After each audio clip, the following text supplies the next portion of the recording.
I'm now going to hand over to Shenaz Bunglawala, who's going to chair this part of the meeting. Thank you.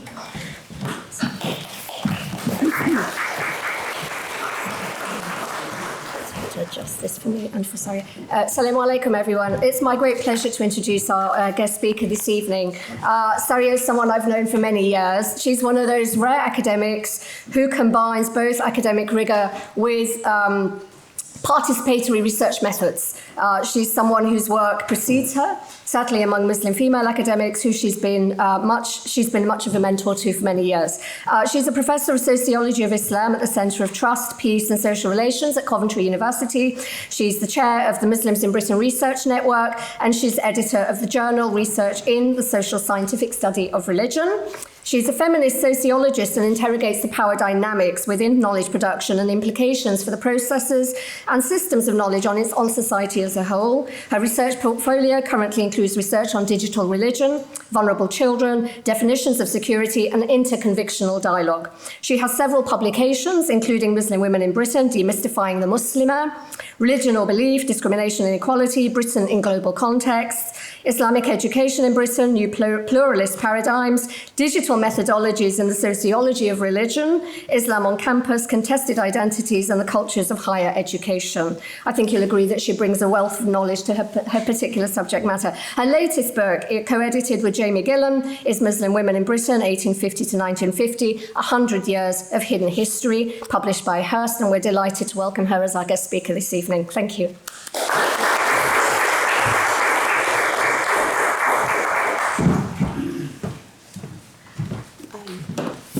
Thank you so much, Shenaz. I don't always recognize the person who's introduced, but I'm also a mum, I'm also a sister, I'm also a daughter, and I'm lots of other things beyond my academia, and that's really, really important to my scholarship. Before I start, a big thank you to the Muslim Institute, one of our long-standing Muslim organizations, and I'm absolutely humbled that you've invited me to come and do this. So why did we write this book? Why is it important to talk about Muslim women? Mufti Barkatullah started the conversation for us by alluding to the Quran, equal opportunity, equal reward for equal effort. And right. I shall try and talk above that. But why did me and Jamie decide to write this book? Now, I'm going to start with a little question. This image on your screen. Now, if you've seen me present a different history piece, please don't give the answer, because I often use this.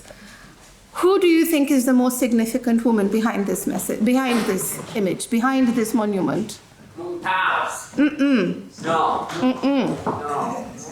Go on, let's see. Somebody get the answer to me. Oh, very good. You're the first time somebody's got that answer right. So you've stolen my thunder a little bit. Well done. Well done. Very well done. It does show we've got another feminist scholar in the room. Why do you think I think Begum Jahanara was the most important woman? So when her father, obviously Mumtaz Mahal was really, really important. She was deeply, deeply loved. Her husband was devastated by her death, and he built this amazing monument to the Taj Mahal. But when Shah Jahan was busy emptying the exchequers of the Mughal Empire, when he was busy grieving, when her brothers were busy feuding, so her brothers Aurangzeb and Dara Shikoh, they were busy feuding, what did Jahanara do? She ran the entire Mughal Empire. She was given the title Princess Empress Padshah Begum of the Mughal Empire. But it takes one feminist scholar and another feminist scholar to remember her name. It's the first time, believe it or not, first time in a decade of me doing this, showing the image of the Taj Mahal, that somebody's actually got the answer. So hats off to you. But why? Why is it that we remember the woman who was the object of romantic love? And absolutely, romantic love is fabulous. I'm deeply and madly in love with my husband. But why do we forget the woman who was running an empire? And that is why I decided with Jamie that we needed to write this book. Now, there's been a lot of scholarship around British Muslim history. And I think I was talking to Mufti Barakatullah half an hour ago, and he was saying a lot of it is focused on Abdullah Quilliam, it's focused on, Baron Headley, Marmaduke Pickthall. We hear about all of these male figures. Now, this is absolutely fabulous scholarship. Indeed, the book in the middle is written by my friend and co-editor, Jamie. But I remember being given that book. My PhD supervisor, all of those years ago, she gifted me Jamie's book. She says, Sariya, as a revert to Islam, you'll be really interested in this. And I'm like, yes. And I lapped up the book. I think I read it back to back in less than a week, and it's quite a thick, fat book. But I kept looking for the women. And they were there, but there was, that must have been, 300-400 pages long, that book? And there were like 2 pages about the women. And that's really what set me on this journey, to look at what were women doing in these communities. Were there any women? Did they exist? Or maybe those were all male communities. Probably not. But that's what set me on this journey. Who were the women in these early Muslim communities? What were they doing? Were they the makers of history? Or were they just bystanders as history passed them by? So those are some of the questions that I'm hoping I can talk about and address today. Right. So this is an image from the inside of the Liverpool Mosque, the first mosque in Britain, in Liverpool, established by Abdullah Quilliam, quote unquote, established by Abdullah Quilliam. And you can see an image there. He's leading the prayer. Who's missing in that image? Lots of lovely shoes, lots of crescents, lots of turbans and fezzes. But who's missing there? The women aren't there. And that's what really, again, it's kind of symptomatic of the debate that we're trying to have. This is another image. It is really, really grainy. Should we put the lights off? Really? Stage, yeah? She said. That's better, isn't it? Yeah. So that's an image that's really, really grainy. Not very clear at all. But if you look really carefully, there are women in it. There are women here in the front. There are women at the back. There are some young children as well. It's a fuller sense of community. But again, as is symptomatic of the history that we are told over and over again, it's a grainy image. We're not really clear but who these people are and what they did. And that's the gap that my book hopes to start filling. This is another image, this time from the first purpose-built mosque, 1890 in Woking. This is of the Eid Salah, perhaps somewhere between 1914 and 1916. And again, there are lots of women, particularly sat at the back there. Some of them may have been participating in worship. Some of the others will have been observing worship, because even back then there was an interest in Islam. So women were there. So at least that first sort of question, were there women in Britain's earliest Muslim communities? At least that's answered. Yes, they were women. Now what I hope to do over the next sort of half an hour or so is tell you what some of those women did. And in doing so, hopefully, Yahya Burt described my work as a correction to previous tomes on British Muslim history, because it's the first time that women have been included. Let me tell you some of those stories, and hopefully you'll find them interesting. Now, before we go into history, though, we have to take a little bit of a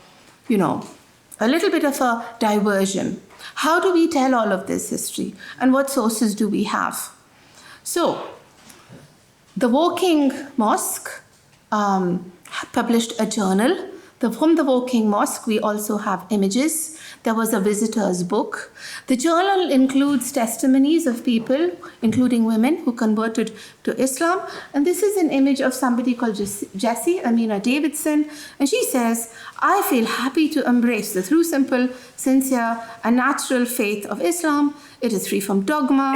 There is no intercession, priesthood in it, and so on. Its broad-mindedness and elasticity with simple principles appeals to my reason. Now, this was certainly curated. It was staged.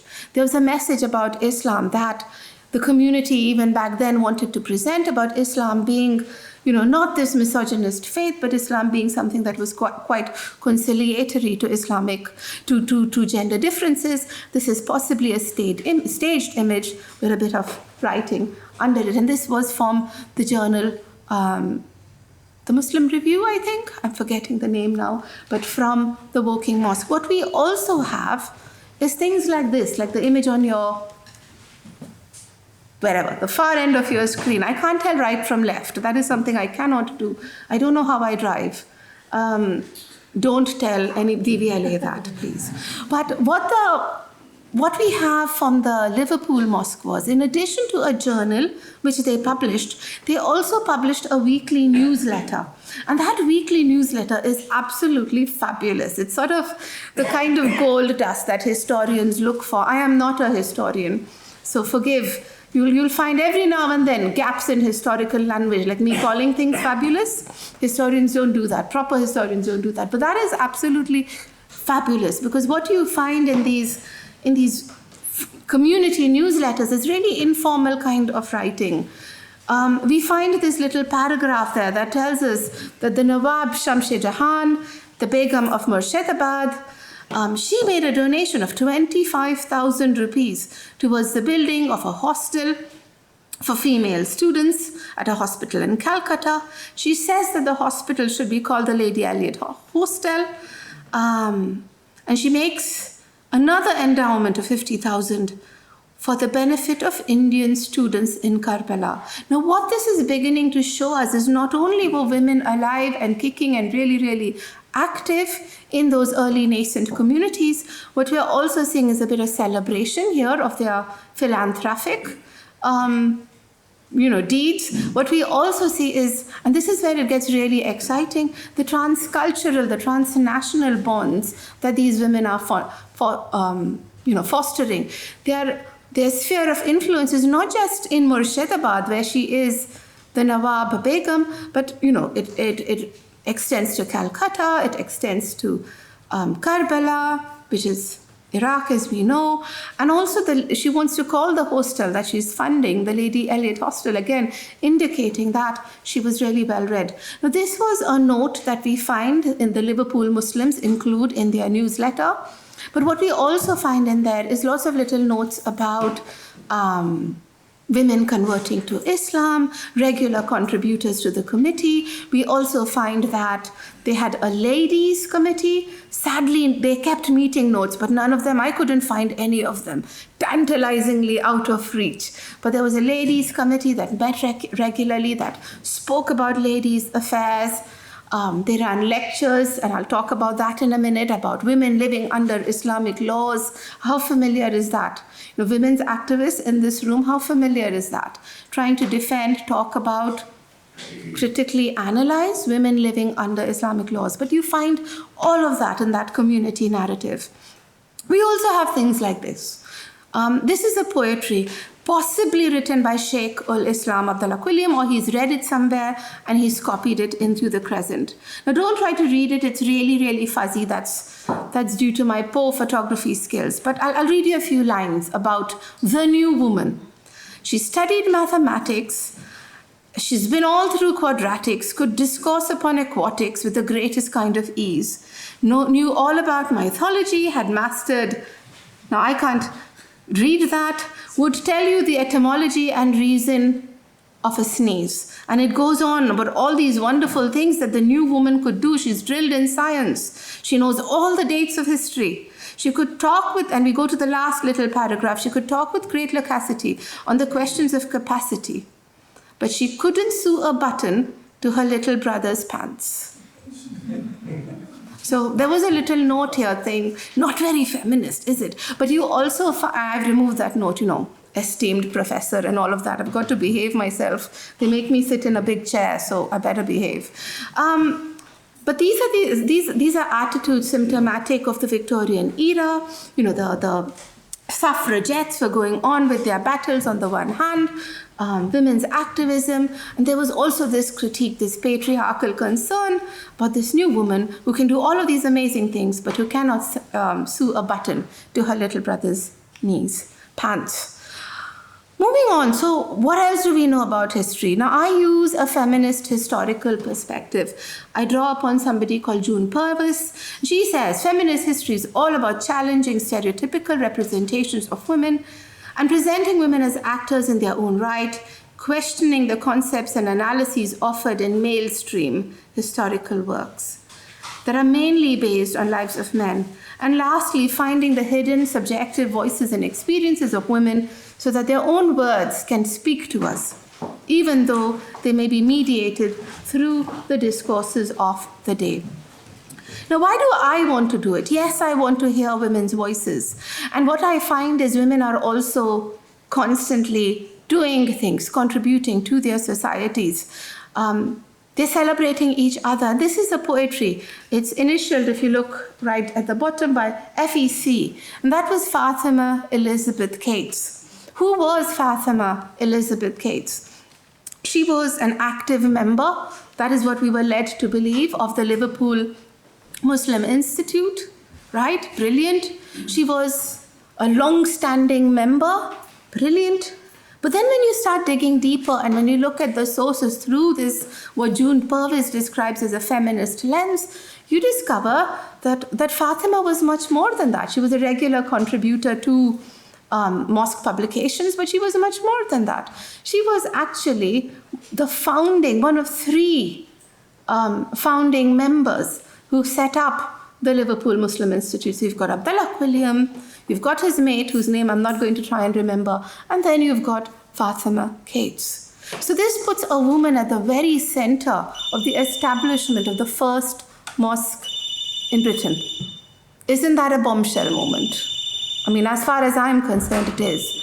And yeah, so Fatima helped fund this very first, not fund, but establish this very first mosque. She then goes on to be its founding treasurer, and she's running the place.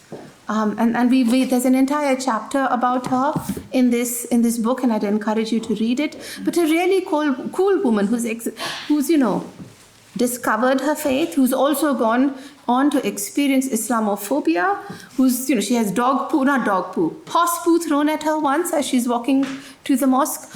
So she's experienced the whole thing, and she remains true to her faith. There's a lot of conversation about her as a community member. There isn't enough conversation about her as being a leader of people, as being a leader of her mosque. And this is something that this book seeks to rectify. So this is a poetry that she has written that was published in The Crescent. It's called Khadija, and she writes it in honor of Nawab Shah Jahan Begum, the Begum of Bhopal, India. And this is another significant woman. And she says, how can the feeble pennies express? How can the poet praise their noble acts of righteousness? And, she goes on to sort of praise Nawab Begum Shah Jahan. Now, why is Nawab Begum Shah Jahan so important? So the first purpose-built mosque in Woking.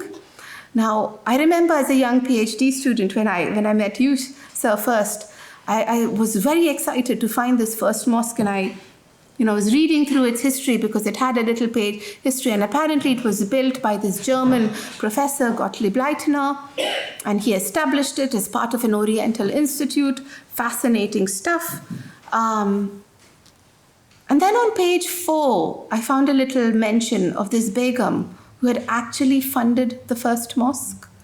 I checked today on the train, it's on page 2 now, so that's good. But look at this. Consider the first mosque in Liverpool being co-built, being co-founded by a woman. The second mosque, or the first purpose-built mosque in Woking, funded by a woman. Women are at the very center of the establishment of British Muslim communities. Elsewhere, I argue, at the very center of Islamic theology. We've got to be celebrating their contributions more. What Fatima does in this poetry is celebrate two women. Khadija, the second convert to Islam, Prophet's wife, his beloved wife, as well as Begum Shah Jahan. And if they're celebrating each other, we should know and speak about their stories a lot more. So, does anybody know what this is? No. feminist in the corner? No. Anyway, so this is my image to start talking about the politics in history. We think of history as fact. We think of history as perfect, but it's full of biases and flaws.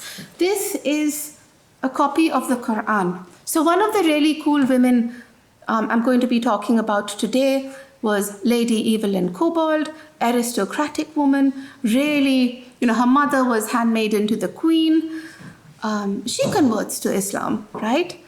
And then in the 1930s, she goes on to do the Hajj, possibly one of the first British women to do the Hajj, certainly one of the first people to do it in a motor car.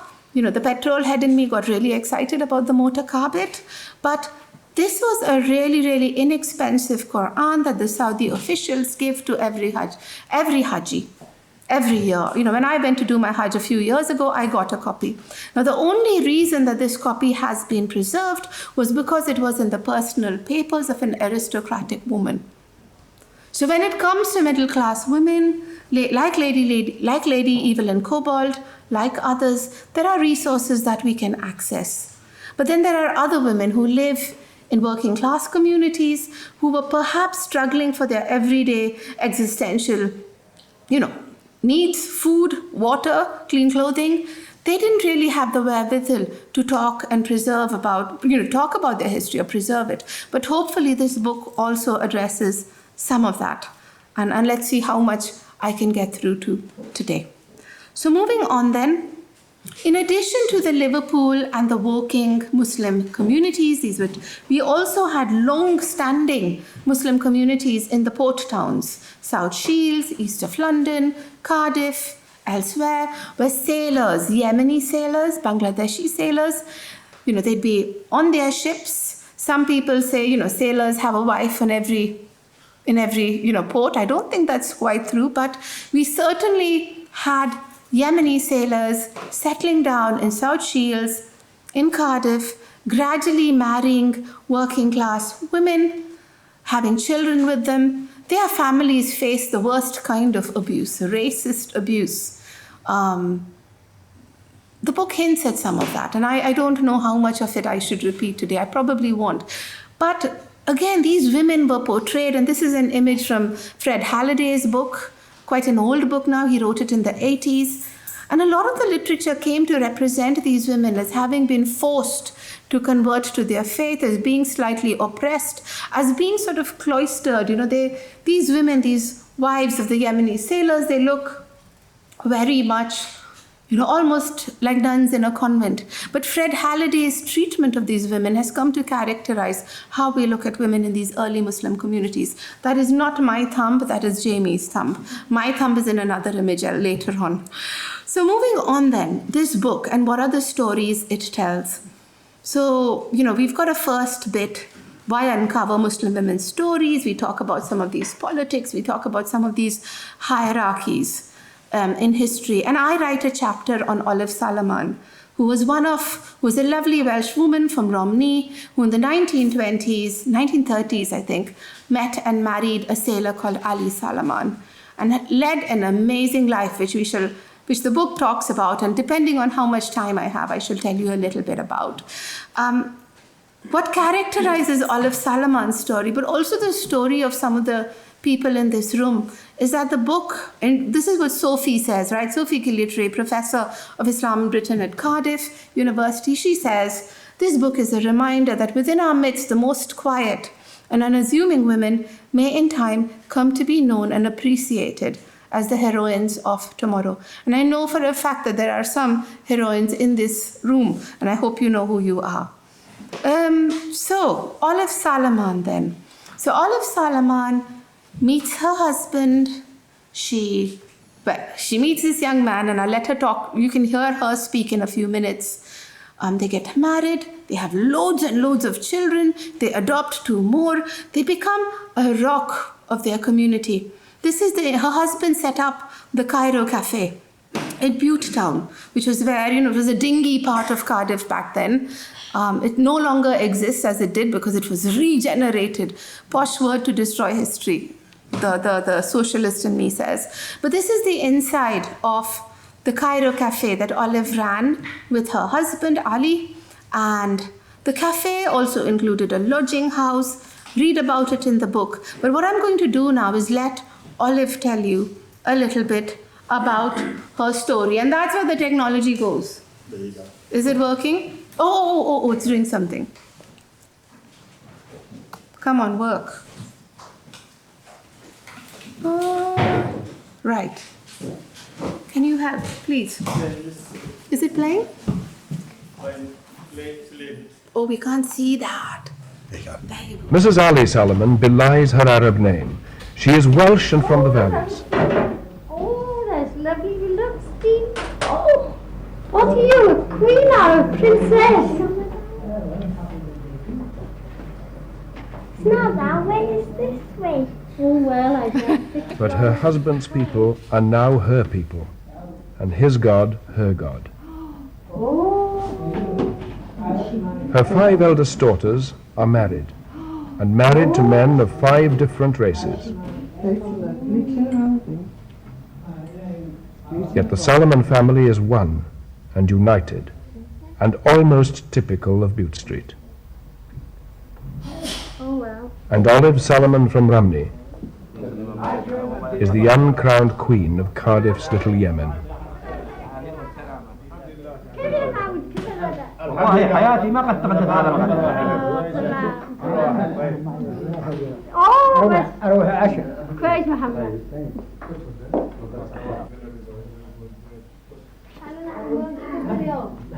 كيف اليوم؟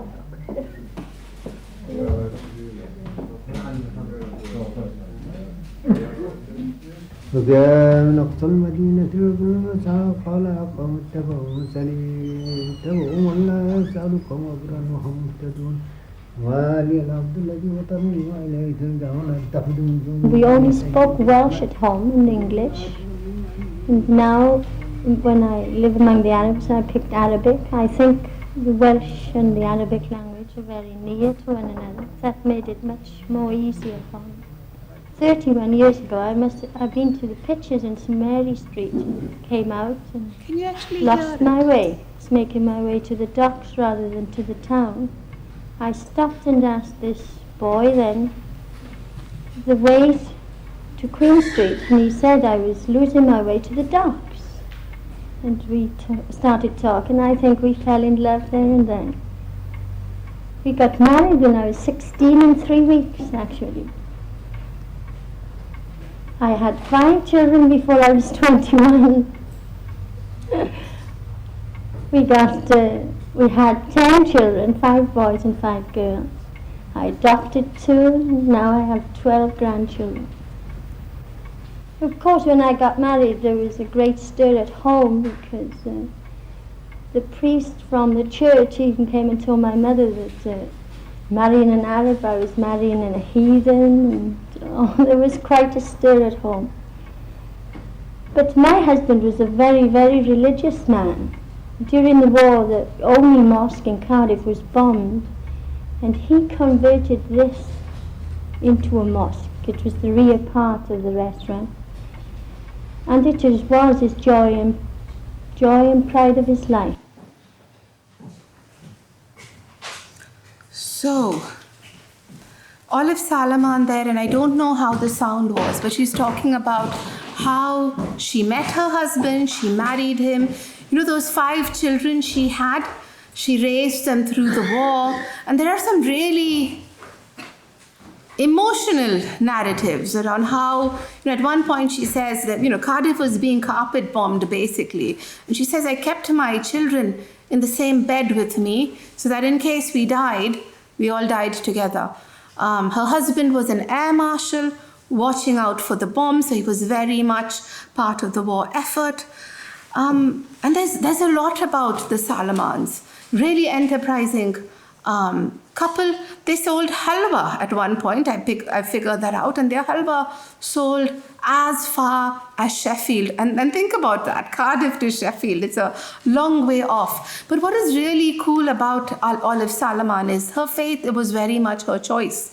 I don't know whether she initially converted to just, it was a conversion of convenience, possibly, but gradually she comes on to takes on her husband's faith, and this Welsh woman becomes the mother of the Yemeni community. And 20 years after her husband died, she went on and performed the Hajj on her own, and that's another different story. But moving on then from Olive Salaman, because I'm only going to give you a flavor of what the book holds today. This is an image from the Islamic Review in Muslim India, and it shows, the caption reads, a British Muslim family. I always put a very in there, a very British Muslim family. I mean, the very is not in there, but again, there is this construction, this politic of trying to present the Muslim family as British as can be. Indeed, Jamie Gillam talks about how they dressed as normal British people did. There were no hijabs in sight. Indeed, Quilliam made it a point. He wanted to indigenize Islam, so he even had hymns that were Islamic hymns that were sung to Christian tunes in the mosque, and that was all about, maybe we may want to call it Anglophone Islam, we may want to call it British Islam, or as John Esposito, the American sociologist, says, there isn't one Islam but many Islams, and I think what we're seeing here is a British cultural manifestation of the key fundamentals of the Islamic faith. But moving on then. The second section of the book talks about women in the first British mosques. I have already introduced Fatima Elizabeth Cates to you. I have also introduced Begum Shah Jahan. We don't talk about Begum Shah Jahan in this book because there's lots of publications about her, but we talk about her daughter, Sultan Jahan, who was unique in her own perspective. She was the second of a generation of matriarchs, which is very unusual in the Indian subcontinent. The rulers are always men, but here Begum Shah Jahan, then Begum Sultan Jahan, and then their sister, they formed a dynasty that was led by daughters. But the reason Sultan Jahan finds her way in our book is because she continued her mother's tradition and continued to support and fundraise and patronize the Woking Muslim mission. So there you go. Nafisa Keep, who's the subject of the chapter in the middle, is one of those people whom I'm really, really fond of. Now, Nafisa Keep was one of those wayward women. She was American. There you go. Any Americans in the room, please forgive me. But she was one of those Americans. But she was really cool. She, in America, she gets into trouble with the nascent Muslim community there, so gets onto a boat and comes here. She, as the crescent notes the arrival of Madam Nafisa Keep from America, and everybody's quite excited. And she's giving lectures, and she's taking up leadership roles, and she's, becomes the leader of the madrasa, and she's representing the Woking Islamic Mosque at important conferences, including one led by the Anjuman Islam. So this is an excerpt from one of her lectures, which was then subsequently published. And this is where she's talking about the position of women under Islamic law. And she goes on to talk about how, it's basically a defense of Islam. And she says, I shall not take up your time nor distract your attention by a lengthy account of who and what woman was under other dispensations. Suffice it to say that there is undoubted evidence of women having been in the most degraded and humiliating social and moral subjection to man at the period when Arabia's great prophet began his mission. And then she goes on to talk about how, she's not talking about the culture, she's not talking about societal values, but when it comes to the core message of Prophet Muhammad, the foundational ethos of the Quran, she talks about it as being egalitarian. Like contemporary Muslim women, Nafisa finds herself being, becoming this representative of her faith. And there was a little note, I should have taken it off, but I couldn't, a feminist like me, possibly. I'm a good feminist, by the way. And this is a really lovely narrative. Don't read it. Let me tell you the story. So the Prince of Afghanistan, the Shehzada, he is making a state visit, right, to England. He spends a few days obviously seeing the Queen, and he's hosted in Windsor. And there is, there is a dance. And what everybody notices is that this Shahzada was really, really put off, really, really confused by women's cleavages on display, as was basically the style Victorian fashion at the time.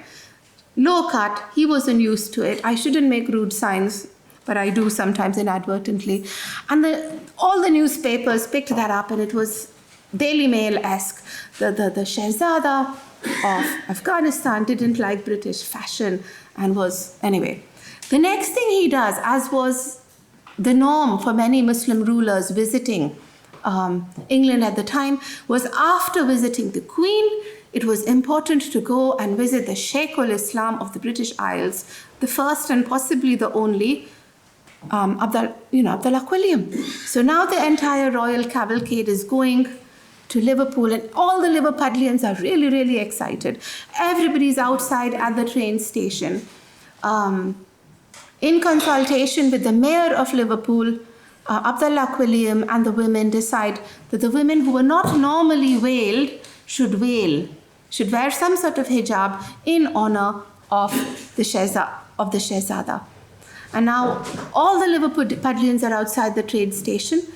The Muslims from the Liverpool Muslim Institute are also at the train station to welcome this Shahzada, and this is where somebody has a conversation with Nafisa Keep, and she recounts this conversation in her report of the day. So she says, several of the spectators who have observed our entrance awaited our egress and were profuse in their exclamations of astonishment at the manner in which the Mohammedans had behaved. So I asked, how did you expect us to behave? Well, we thought you'd all rush to the carriage and kiss the prince's hand and so on, So they thought there would be this sort of profuse sort of prostration to the Shahzada. So she then says, I let their hesitation subside when I replied that we are not altogether devoid of common sense and have besides some little knowledge of the amenities of society with a big S, and that's her. That's her capital S, not mine.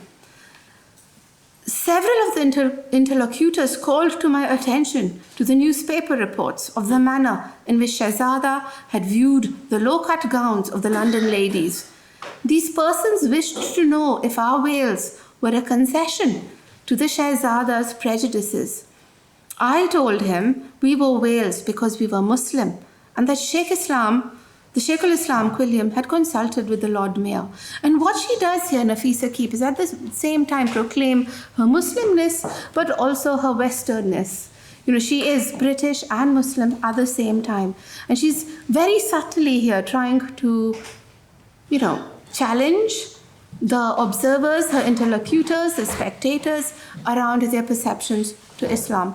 So like many Muslim women to date, she became a representative of her faith, whether she liked it or not. Sadly, as is with many sources in history, Nafisa Keep gradually disappears from the crescent, from our historical sources, but we do have a chapter on her in the book, and I think she was a fantastic woman.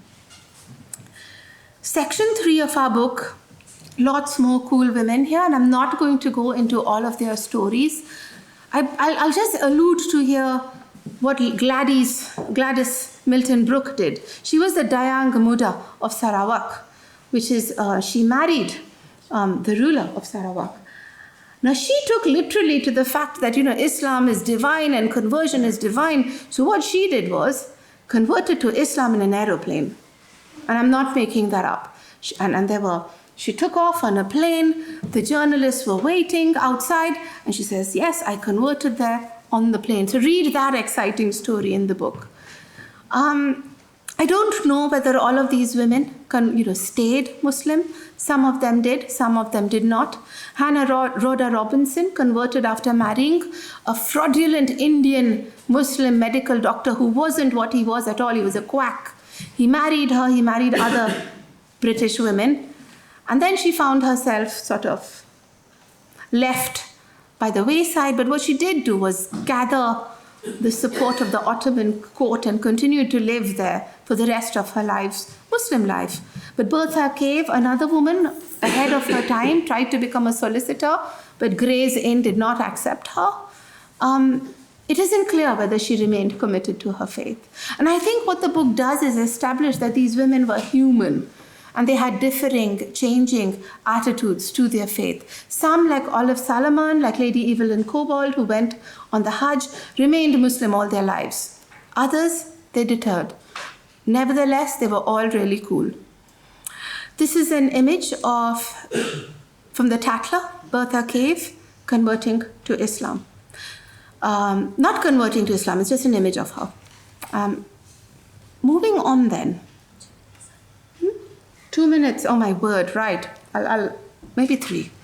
The last part of the book, and this is the last part of the book, we spoke about women. We wondered, what is Britain? We said Muslim women in Britain, 1850 to 1950, but Britain back then was very different to Britain as we know it now. It was the British Empire.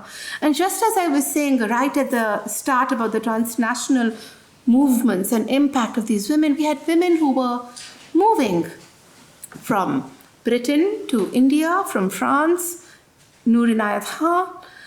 And the last chapter talks about some of these women.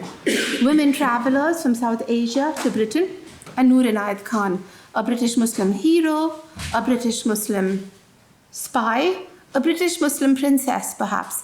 The chapter on her in our book is written actually by her grandnephew. So it's a very different kind of chapter because it draws on her personal exchanges, with her uncle. It's an altogether different rendering of Noor Inayat Khan. So to bring this presentation to a conclusion, and there's an image.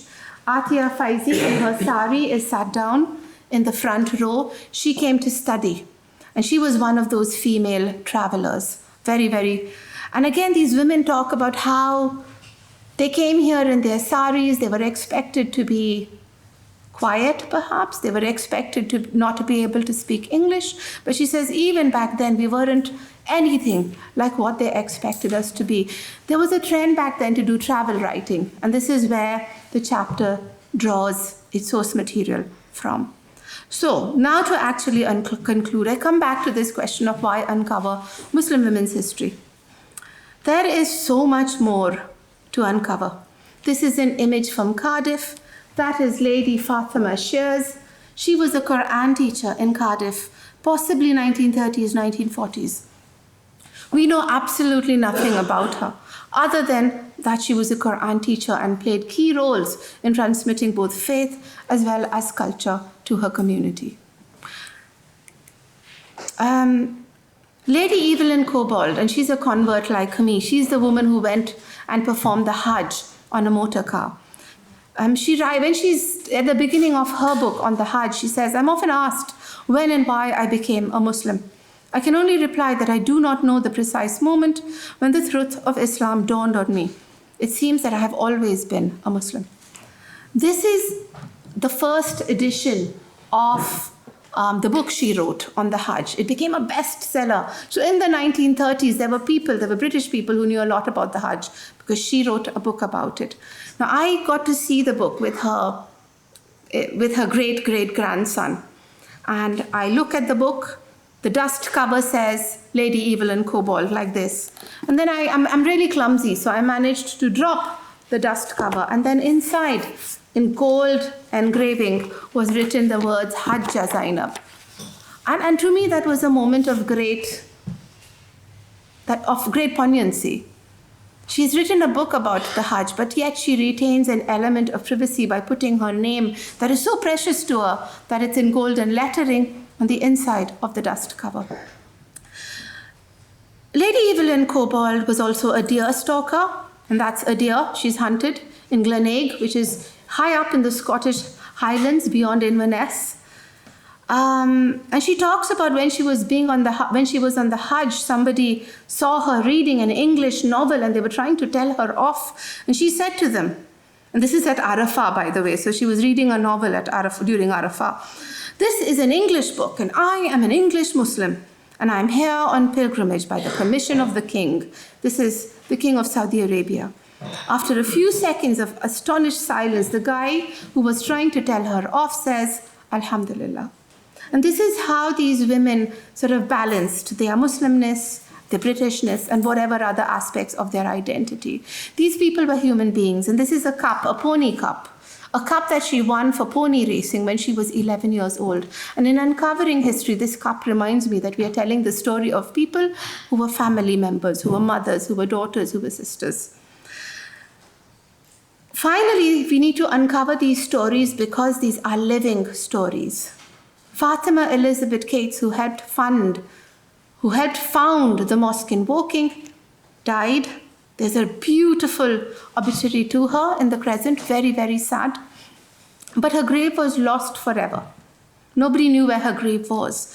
And then an intrepid community of researchers, of local Liverpudlians, this is Amira Shkashbrick, whose name I can never pronounce correctly, found the grave. They fundraised and they re-erected a gravestone to this woman who was a leading light of her community. So the last reason why we need to uncover this history is because it is living. It is meaningful for people like all of us in this room.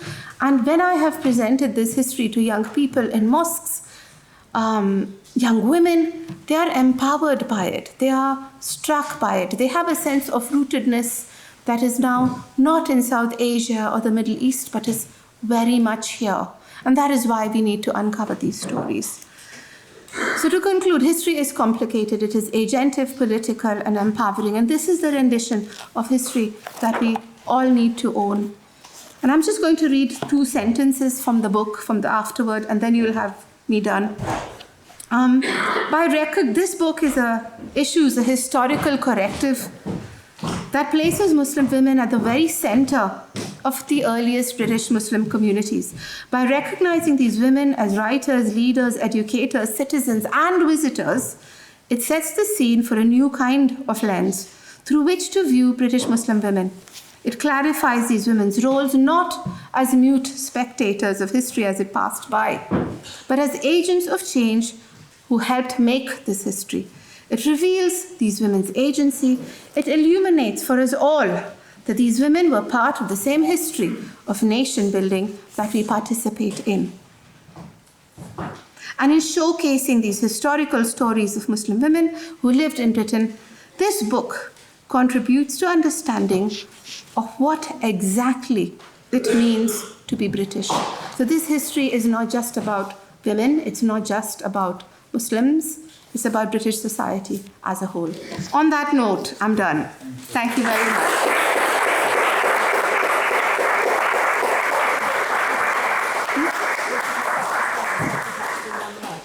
What? Do you want to take questions from there so we can capture them? Yes, the mic's better. I don't want to sit on that big chair. It's like a throne. Yes, it looks like a grandmaster's chair. It does indeed. We've got a roaming mic. So if you could put your hands up for any little questions for Sariya this evening. And I'm going to start with first, if I can explore the chair's privilege and ask Sariya that when you think of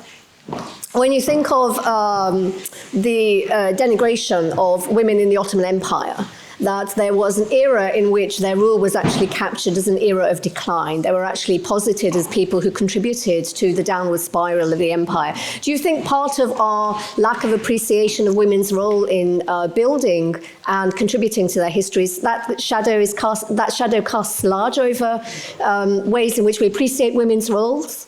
Well, so the Ottoman Empire, a lot of the writing about Muslim women in the Ottoman Empire was by, yes, there is that role that they played in politics and all of that jazz, but a lot of the writing about women in the Ottoman Empire pre the 1700s was Orientalist literature, often by male scholars. Now come to think about it, with their rigid norms around parda, none of these men would have actually had access to any of these women. They still felt able to write about these women and present as a narrative that wasn't necessarily completely true about the contributions to these women. And it is a complicated history. The Ottomans themselves, we could spend the rest of the day talking about how complicated they were and, their role.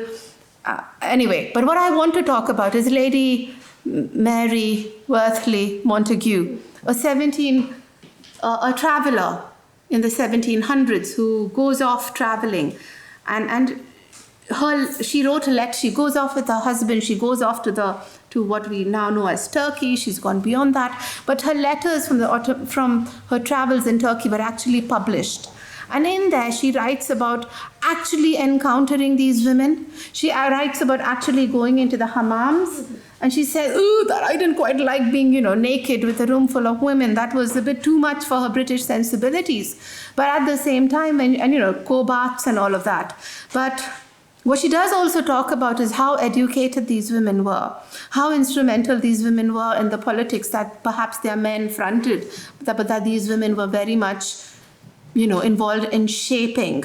So she does write quite a bit, and when she comes back to Britain, she says, we've got to use the rights that Turkish women have as a stick to beat British society with, because she was so impressed with the levels of education, the understanding of politics and philosophy that these women had. She was a bit surprised that the Orientalist thinkers had described these women as birds in gilded cages, and she says, but they would have never met these women. So Lady Montagu is actually having a bit of a renaissance at the moment, a resurgence, because she was also, another thing she learned from the Ottomans was about the smallpox vaccine, which she brought back to Britain. But that's one perspective on those women that is completely different to the other perspectives we hear. But more space, more research, and the Ottomans remain complicated.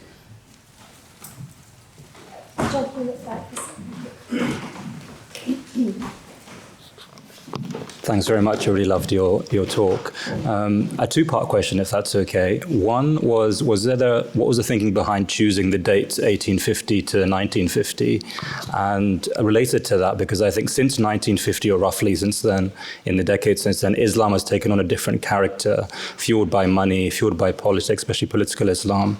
So with that in mind, and having studied this period, have you seen any similarities or differences? For example, was there any global or Arab world disapproval of British Islam coming up as its own version of Islam, as there seems to be now, where there seems to be an ownership of it, which is not Quranic, I don't think, and it's not Islamic, but was that tension there in that time as it is now? Thank you. Very good. What do you want to do? Yeah? Take them as a group. Yeah, I can do. Lady Sariya. You'll help me remember, yeah? Assalamu alaikum. Pakistan. Yes, please, again, if you don't mind, there's two questions. But before that, I just want to thank you for such an illuminating talk. My first question is, there seems to be a dearth of knowledge about the Liverpool and the sisters and the work that they did in the community. But there seems to be a void somehow when it comes to women's activism in trade unions, Muslim women's role. Is that something that maybe you would like to tackle or challenge in your next book? And then my second question, if you don't mind, be a quick one. Why is it then that now, in the time that we are living in, we don't see Muslim women in leadership roles, particularly in relationship to mosques? Thank you. Gosh, right. Yes, I'll take those two together. So first question, how did we choose the period? That's quite there's nothing scintillating about it other than we chose the end 1950 because post the 1950s, Islam is completely different in this country. You've got big waves of migration. And the flavor and the tone of Islam was completely different. So that's why we sort of cut off at 1950. 1850 was more practical. You see, the first two mosques were 1890. There are a few women in there like Jane Digby, like others whom we mentioned who sort of earlier on. But it was practical. It was more, prior to the 1700s, the resources that you get about Muslim women are very scarce. So that was more a reason of practicality. But it sort of links also into your second question, which was, and your question about trade unions. So my first book, Muslim Women in Britain, Demystifying the Muslimah, was all about contemporary Muslim women sort of 2000s onwards. And now this is my fourth or fifth book, which is 1850 to 1950. But that period in between, sort of 1950 to the 2000s, was a period of great change, but it was also a period of women traveling. First the men came, then the women came with them. And while the men were busy earning and, making a livelihood, a lot of these women, they worked as well. My husband's great aunt worked in a factory making things. Another great aunt worked as a solicitor's secretary. She was a really cool aunt because she's quite embarrassingly for the young men in her family, including my husband. She keeps threatening to dance on a table with a bottle of beer, but she's fabulous. She drove with her brother from India to Britain in the 1950s just because she wanted to have an adventure. And that is where the trade unions come in as well. The next piece of work, as far as I'm concerned, is to uncover some of those stories, because what you find is there was a whole typewriter protest. I can't remember the name. Does anybody? Imperial typewriters. Thank you so much. That was fronted by brown and black women, many of whom will have been Muslim women. And so this period, I think 1950s onwards, is quite exciting in that we will find, the narrative that we get about those women who came with their husbands is, they didn't speak English very well. And that was that. But actually, there will have been some women who could not speak English. There will have been others who worked. And all of them will have been building British society, British culture as we know it today. And so that's the next piece of work for me. And coming back to that notion of, what did travelers from elsewhere think? So there were some travelers from India, and I mean, the Indian subcontinent, who came to visit Quilliam's mosque. And they were a bit shocked by the fact that the women didn't wear veils and the men and women sort of reasonably were in the same room. And they were like, be-sharmi and be-hudgi, which basically translates to, shameless and shamelessness and all of that.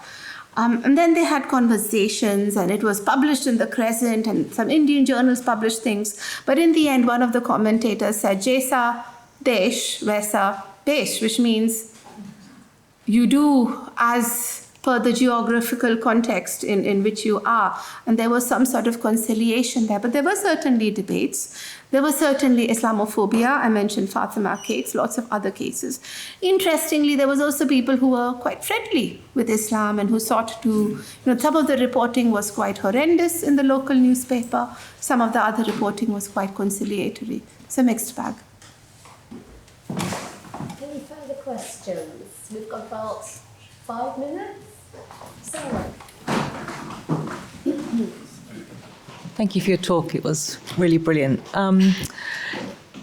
The idea or the emergence of a British Islamic culture, which is kind of what you detailed in there, and there are discussions of what affected this particular, the pre-1950s. Was it the war that interrupted things? Because there was a sort of movement, and if you read the Crescent and you read not just about, as you've talked about, the lords and ladies, but you sort of see about the plumbers and the bricklayers and all of the sort of very granular details of that everyday Liverpool life, and all of these people converting. So what stopped that move? Was it the war? Was it mass migration? And what does it mean for the creation of a British Islamic culture today? I don't think it stopped.